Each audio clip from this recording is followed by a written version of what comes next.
This is game number 1 of a best of 3, and it's 2 awesome players. Spawning in the top left hand position, representing Team Dignitas, we've got the green Zerg player, Tefel. And to the top right, his opponent, representing Alien Invasion, Lillekanin. So a nice little bit of Terran v Zerg. Habitation Station was an awesome map. Seriously, so many cool games I've seen just because of the unique features. The dead space over the top, the gold bases, the third, which is a little bit exposed, but lots of tight ramps. It's awesome. Really happy to see this map getting played out so much, and I'm really glad that it stayed in Season 2. So, where does this leave us in terms of things that we can be getting from these two? Well, most likely, we'll see Lillekanin either go for... Okay, so he's going to go for that barrack. You can see the SCV waiting. I was going to say, he could go CC first, but that's quite risky on a 2-player map. Most likely going to be a Reaper expand now. Reapers are in no way fantastic, though, on Habitation Station. There just isn't the cliff area. The only cliff is here, that you can jump up, or the ramp. And due to that, while it's quite easy to get into the natural to harass around, Queens can quickly box you in, and you can run into a lot of problems. So, yeah, as this all stands, as this is all going, not too much really early on to predict or try and work out. There's probably more on the side of Lillekanin in order to dictate where this game could go and what kind of builds we could be getting.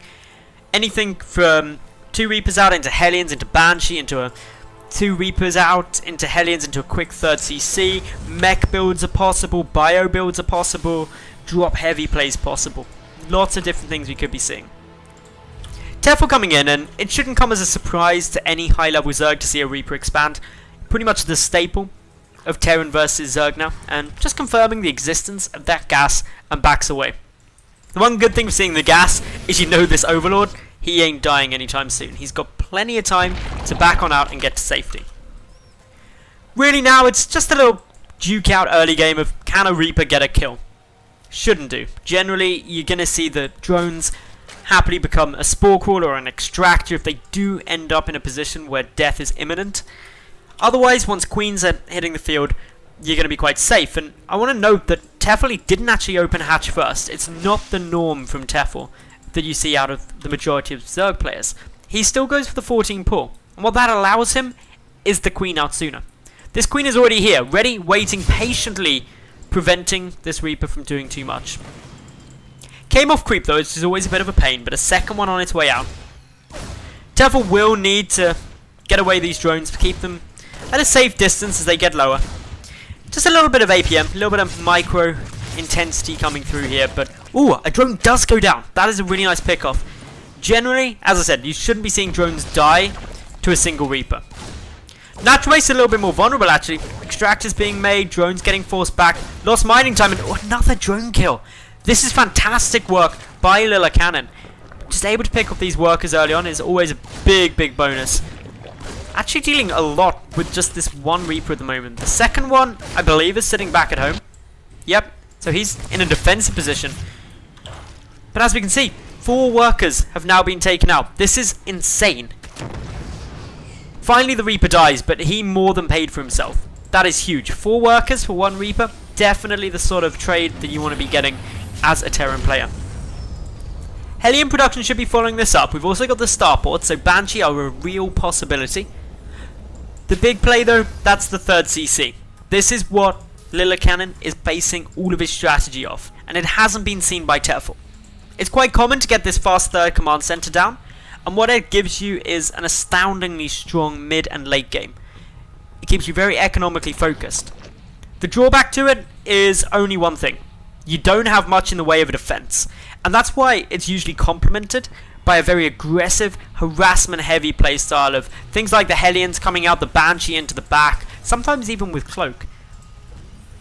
But by going so harassment-heavy, you even further take away from your ability to defend pressure or do too much, and so that can always be a bit of a concern. Lillekanin probably not going to be able to get into the natural base. The 2 Queens are here, the Rotron and Evolution Chamber coming down. There's actually a small gap still, if I'm not mistaken here, where units can get through. Wait to see whether Tefel realizes that or if I'm actually incorrect. 3rd hatch, that's taking some damage. 3 Hellions and a Reaper. Yeah, they're not too threatening. Even with the 4th Hellion coming over, that hatchery, he can take the beating. It'll be fine. Creep Tumor does get taken down. That's surprisingly irritating. Shouldn't be too disastrous though for Tefel because he is sitting at 3 queens, so has a creep dedicated there for creep spread until the 3rd hatch is finished. Starting up that additional Creep Tumor. A few roaches coming through. Actually going up to a decent count of roaches, 6 of them on the field. 1 dies early on just because he's engaging without any of his friends, and Lillekanin really just having an amazing game for now. Causing Tefel quite a headache in terms of trying to stop this. Quick cancel on that Creep Tumor building means that it does get saved and can be expanded later on. 3rd hatch now up, 3rd CC already finished though. The Banshee also making progress, just chipping away slowly and steadily. Cloak, not researched yet, but it is on its way. 85 seconds, complete.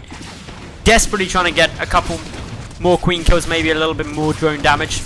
Gotta be careful juking out. Cloak is not done for another 12 seconds yet.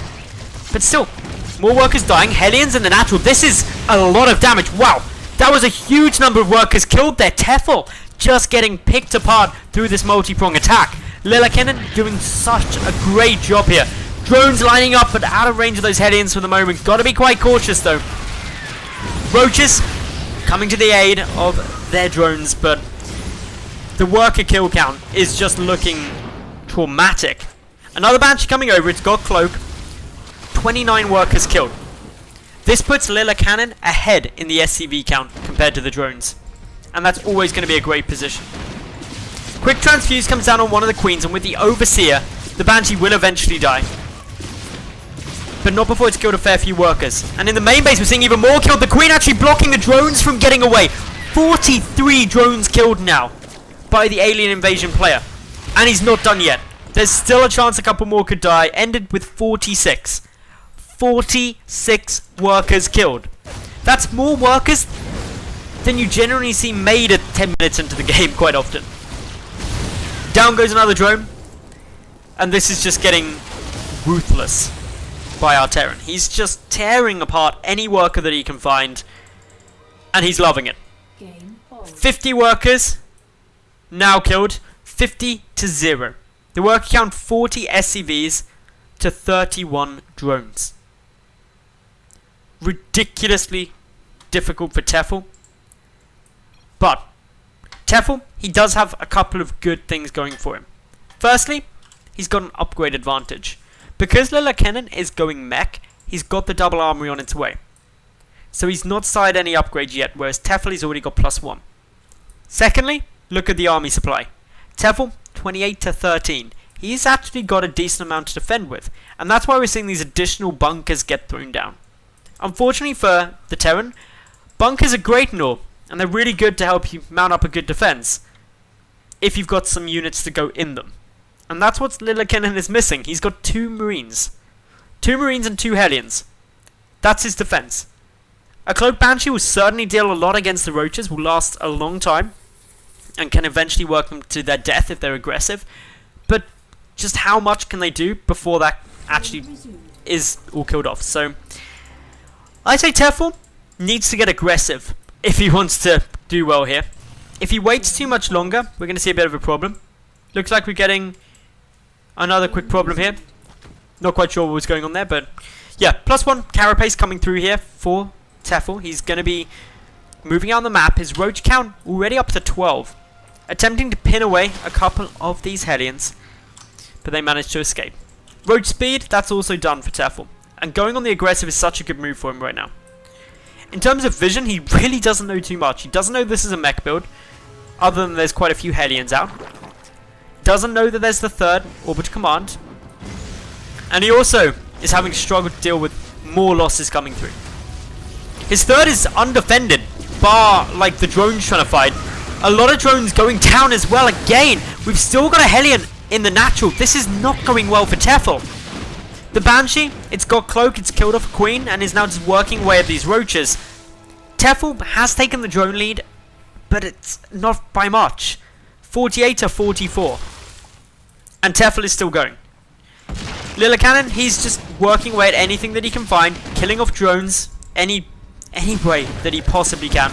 The Overseer went out of position, so this Cloak Banshee getting even more time to get more damage done. Already up to 9-10 kills, and still that's climbing. May even get away with its life.